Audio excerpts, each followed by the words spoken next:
The writer is the engineer of the human soul, meaning the writer is not just another person who writes, who has subjective thinking and other powerful abilities and talents about himself that translates and converts also into his actions, behaviors, attitudes, and communications with others. So, a writer is not necessarily a talented man, a man of subjectivity, a man of subjective potential, that he's always subjective in his thinking, writing, actions, doing, and that he also has a lot other talents.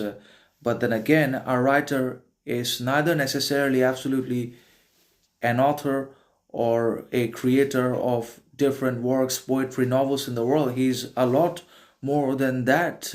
He's a lot more than we can think, anticipate, or imagine him to be, or imagine about himself, or whatever we have thought about and anticipated about a writer to be. He's always going to be a lot more than that, because the writer ultimately influences everything, and it's not just about what he creates, individual writing.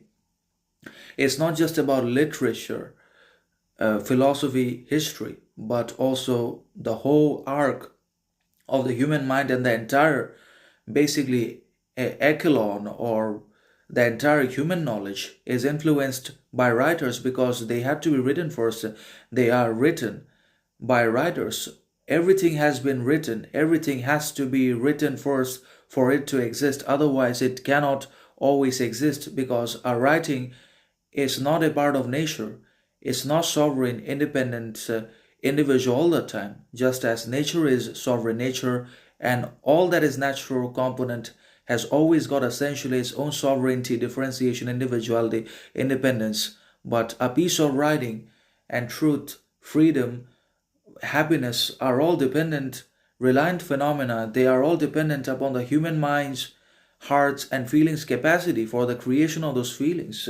And that means freedom, truth, happiness, neither is sovereign nor independent because they have not got their independence, sovereignty, because they are dependent upon the human mind, because from the human mind they are born, created, and utilized or faded. And the same can be said of the writer as well, because the writer has been essentially responsive and influential in the writing down of everything, and also in the creation of knowledge that we read, that we've always read and integrated, practiced in our lives, developed in our actions. All is writing, all is a practice and action that comes from writing and not always from experience, interactions, sadnesses, pains, rejections, betrayals, etc. So the writer ultimately becomes the engineer of the human soul and the manufacturer, developer of the human psyche, mind, and also influencer of action.